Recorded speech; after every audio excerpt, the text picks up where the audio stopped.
Watch this full series at the links in the description below and subscribe to our YouTube channel to watch new mental health videos every week. The opioid crisis is one of the worst drug epidemics in human history. In some parts of the US, opioid overdoses increased by 70% over the span of just 2 years. This crisis has become so widespread and so destructive that at any one time, MedCircle expert Dr. Dominic Sportelli will treat a flood of sufferers spanning from any and all socioeconomic backgrounds. The opioid crisis does not discriminate. So this MedCircle series is for patients, spouses, loved ones, friends, coworkers, and more who are all looking for real tools and real solutions to this complex, rampant issue. Dr. Sportelli, thanks for being here. Why are we talking about addiction on a mental health education platform? That's a great question. Kyle, this right now, you probably hear the term all the time, the opioid crisis or the addiction crisis. This is truly a devastating circumstance in the United States, worldwide, right? Addiction is a behavioral health disorder. It is a physical disorder as well, right? This is something that needs to be addressed. And you're gonna see as we talk about this, how much it sort of weaves into day-to-day behavioral health, because addiction shapes your life in such a profound way, in a profoundly negative way. We're talking about relationships, jobs, careers, and physical health, mental health, tremendously affects it. We're looking at something, and you use that statistic, 130 people dying per day. When you look at the numbers, 60,000 died 1 year, last year. 60,000 dead for a preventable and a treatable situation. Just put those numbers into perspective. That's more people than the total amount that died in the Vietnam War conflict. In 1 year, dead. So I see this every day as a behavioral health specialist, as a psychiatrist on the medical units. I see overdoses every day. I see how devastating addiction, particularly opiates that we're going to talk about today, how devastating, I'm going to use that word again, it is to the families, the loved ones, the parents, the spouses, the people themselves, obviously. It's ruining lives in every respect you can imagine. Yeah. And I want to clear that up. I want to explain to people why this is happening. I'm going to do my best to explain why this is happening and how to approach it and how to help these people. Because again, I'm going to say it again, it's treatable and it's preventable. Yesterday, not scientific, but I did a poll on Instagram just asking people, hey, do you know somebody who has had their life affected by opioid addiction? When I looked at it, there was more than half of the people who responded to the poll that said, yeah, of course. What does life look like for somebody who's in the throes of an opioid addiction? This is so important because, and I'm so glad you're asking me this question, because I want to personify this. I want people to understand what it's like to be an addict, because maybe their perception will change. And the reason I'm saying that is because, even as a doctor, I'm telling you this because I see addicts every day. It's hard to like an addict because the addiction, and it's the illness and the addiction and the drug, it's not the person, but they become very selfish and very irritable and very isolative, and they're hard to like, right? So unfortunately, people look at addicts as bothersome or annoying or you're selfish and they don't want to interact with them. When in reality, Kyle, they are suffering. Yes. Suffering. Right. I promise you that they're suffering. Right. And I can also promise you that they don't want to be that way. Right. Right. So when you're asking me about what it's like to be an addict day to day, or what I see because I do detox for these patients, I want you to go back in your life as far as you can remember and remember the worst physical illness that you've had. And probably the closest thing would be like a really bad flu. And I want you to think about the worst flu you ever had and multiply that by 10. Body aches, chills, fever, shakes, nausea, vomiting, diarrhea, sweats. I want you to think of all of that physical sensation, multiply it by 10, and know that every addict that has a dependence is avoiding that feeling every day of their life. And the only way that they can avoid that feeling is by taking another dose of the drug.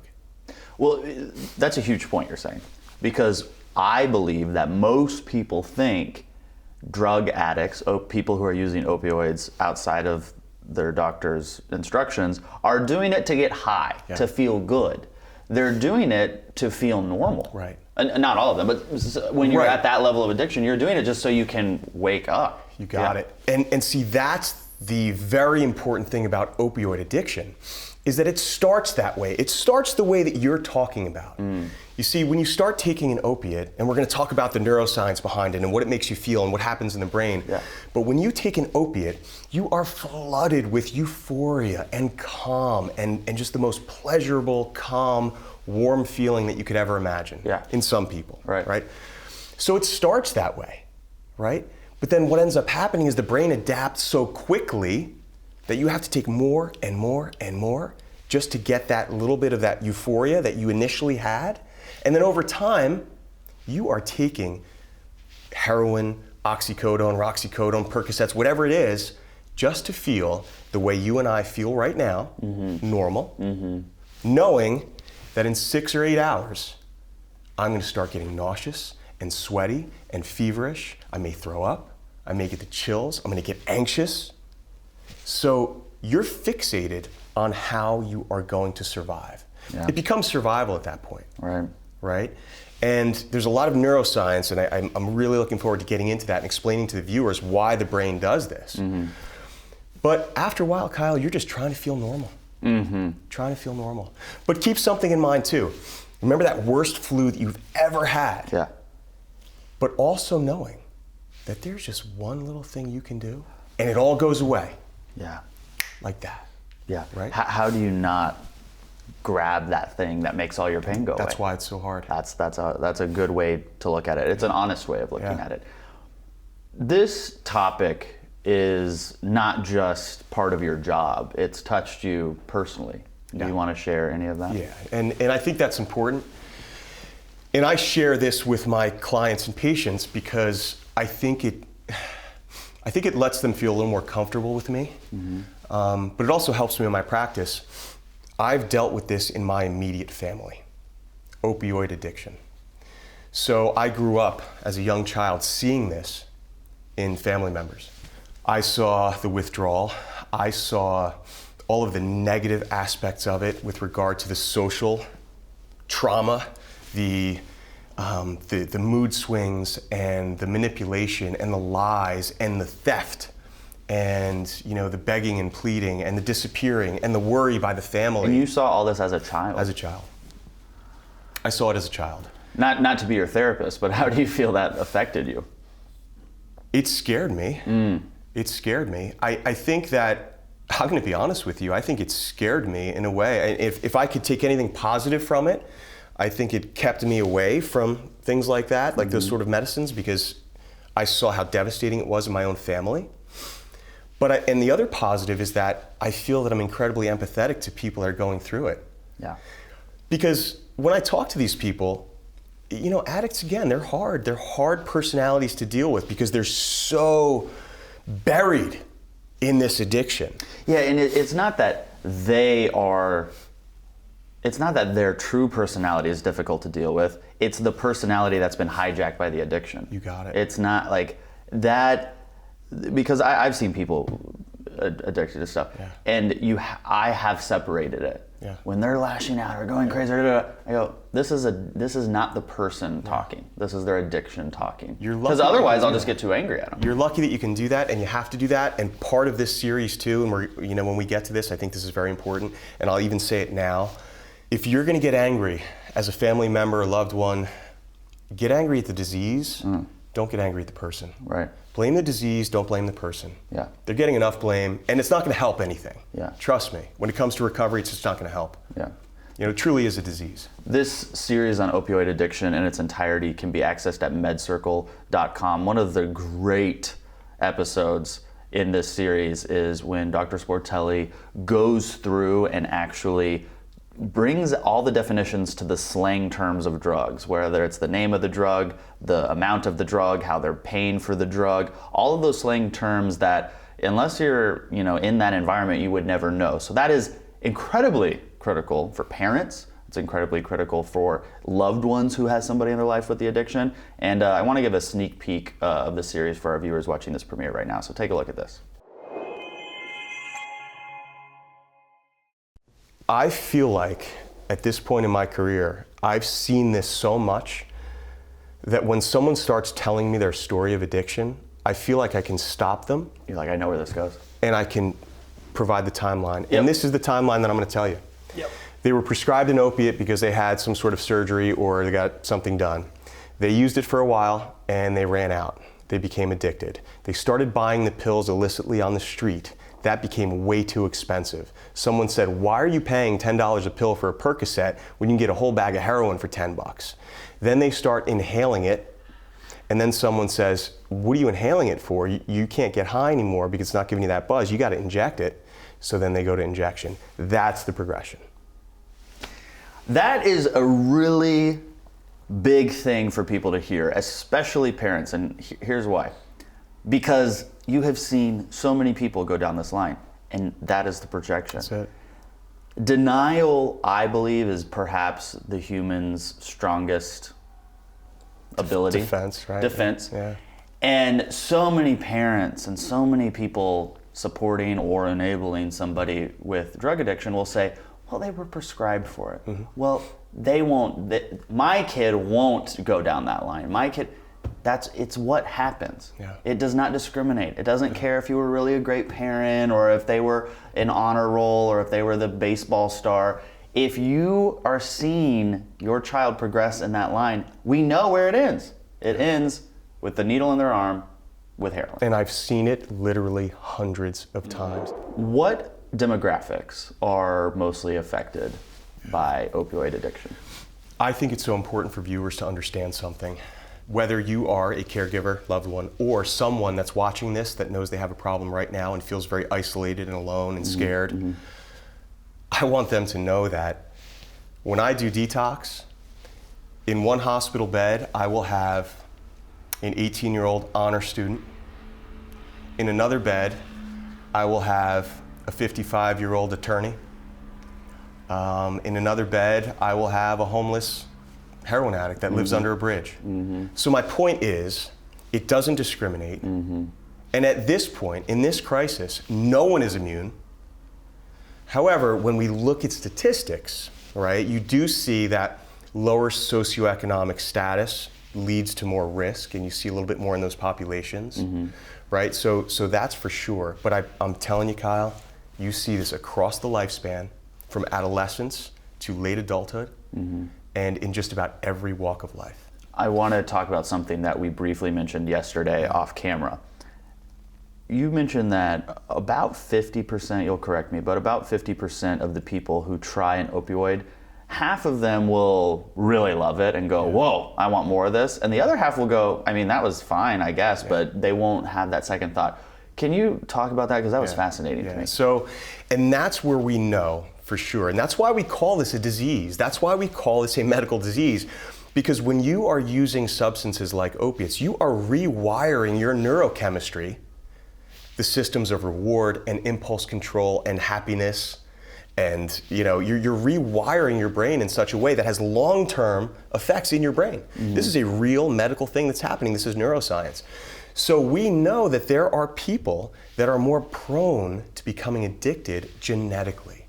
And it basically just means that their brain is wired in a certain way that the opiate is more appealing.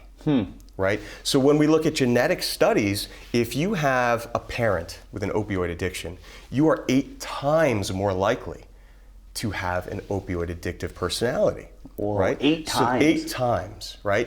And if you look at twins, genetic identical twins, pretty much 50 or 60% of those genetic twins will have an addiction, even if they're separated at birth, which is very different than the general population, which is much, much lower.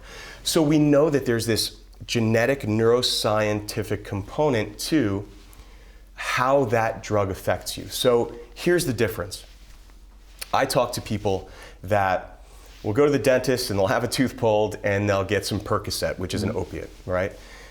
And they'll say, yeah, it made me tired. I got nauseous. It made the pain go away, but I don't want to take another one of those. I was constipated. I don't want that. Then you have the other group that will take that and go, all my problems are gone. I am calm and I haven't felt this good since I don't know when. And wow, I gotta take another one of those. That's the difference. And although there's no real one way to predict that, we know that there are, they call it epigenetics. There are certain genetic components to certain people's brains. It's the way they're wired to whether or not that opiate is going to have this sort of really pleasant, euphoric reward experience that you're going to want to continue. How did we end up here in a true epidemic? Yeah, and there's been so much study about this. What we saw, Kyle, is that in the mid to late 90s, unfortunately, opioid prescriptions went up. They skyrocketed. And guess what? We saw illicit use of opiates follow that pattern, right? So I'm a medical doctor. I'm not ashamed to say that I think it was incredibly overprescribed. I think that the responsibility, there's a certain burden on prescribers and maybe even pharmaceutical companies because there was marketing that these were safe and that it's okay. Chronic pain is a terrible thing. Yes. And in the year 2019, as we sit here right now, as advanced as we are, we don't have anything good for chronic pain. So imagine that. We're trying, science is trying, research is trying, all these different interventions for chronic pain. Now acute pain, opiates are great. And don't get me wrong, opiates have changed the way we practice medicine. We could not do surgery without opiates. We couldn't do the things that we do without opiates. So it's changed medicine for the better. The problem is that we started to use it for chronic pain, long term. But it doesn't work because you develop a tolerance. That's right. And then you develop the addiction. Right. And then you develop the withdrawal. And then we didn't have the infrastructure to address those people. There were people that were going to their doctor and they're saying, "Doc, my pain doesn't work. My pain is still bad and I'm taking twice the amount. And if I stop, I get violently sick." And the doc goes, "Oh, you're abusing. I'm cutting you off." So and these are professional people. These are not that typical drug addict type, right? And now they're stuck and they don't know what to do. And oh my God, my doctor cut me off. What am I going to do? Well, I'm either going to be violently sick for a week or I'm going to have to find a way to get this. I'm going to doctor shop. I'm going to get in the street. 80% of all heroin users started with a prescription opiate. Ooh. Imagine that. It's scary stuff, right? So, the medical sort of community is to blame for a lot of what happened. And I want to say this, and I think this MedCircle series right now is so timely because it's a crisis and people are dying. And I want people to know that it's a very bad time to be addicted to opiates because the legal system is all over it now. So you're going to get in trouble, right? Number two, there are adulterants that are being put into these opiates, if you buy them on the street, that are incredibly dangerous, and we're going to talk about that, right? The overdose rate is higher than ever. The death rate is higher than ever. It's a bad time to use, but it's a good time to get off. And what I mean by that is that the resources and the focus by state and federal lawmakers is to get people help now. So we're really starting to say, hey, wait a minute. You're not a criminal if you're doing this. Let's just get you better and get you back on track. So there's been a shift to treatment. So it's a good time to get help right now. Yeah. And a really dangerous time to be addicted. It is the time for people to actually become educated on this topic. Yeah.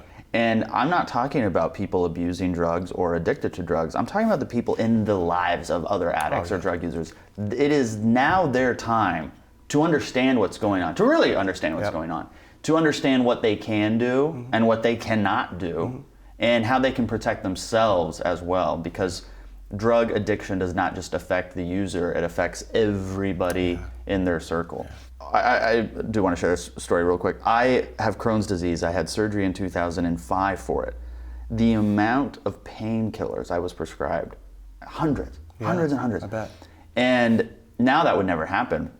But when it happened and I had hundreds of pills and bottles of pills, I thought, why did they give me so many?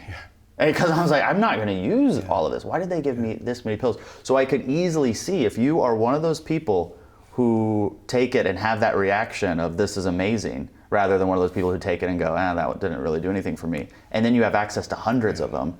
I mean, that is a perfect storm. It's setting you up for disaster. It's a perfect storm. And the other thing that we're going to talk about when we talk about like parents and loved ones, what to do to prevent this and to protect your family, if you have those extra pills in the house, get rid of them. Because a lot of people had experiences like you, and now their medicine cabinet is filled with these things, and guess where the kids get it? Yes. From the medicine cabinet. Yes. So. In this series, we're going to talk about opioid addiction 101, the signs to look out for. What is an opioid? What is not an opioid? Where it starts and where it goes. You mentioned 80% start with a prescription drug and then move to heroin. We're going to go through the slang of opioid drug addiction. Parents, you learned what all the text acronyms meant for your kids. You gotta learn what the drug slang is so you understand what's being communicated. We're gonna go through risk factors and prevention, the causes of the opioid crisis, the warning signs to look out for, how you can best support somebody and love somebody and get them into treatment, and how you can prevent this as well from somebody. We have a lot to cover. I know I just mentioned what the series is, but what are you hoping that people get when they watch this series? Just like any other behavioral health issue, Kyle, I think there's so much misunderstanding. Early intervention for substance dependence is key.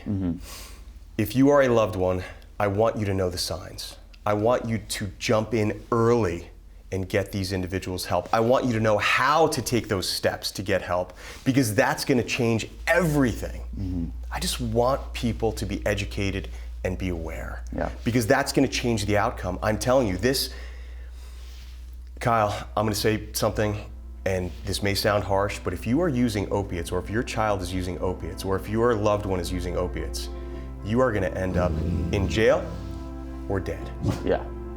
So we have to act, and I'm going to give people the ability to act. Well, this is the series perhaps of our time, and it's the series that people need maybe more than ever. So I'm very excited to be able to share it with all of you. I'm Kyle Kittleson, and remember, whatever you're going through, you got this. Thanks for watching. Check out the links below for more information on how to access this full series, and subscribe to our YouTube channel to watch new mental health videos every week. Did you like what you heard in this video? If you want to ask a MedCircle doctor a question directly, you can learn how by visiting the links in the description below.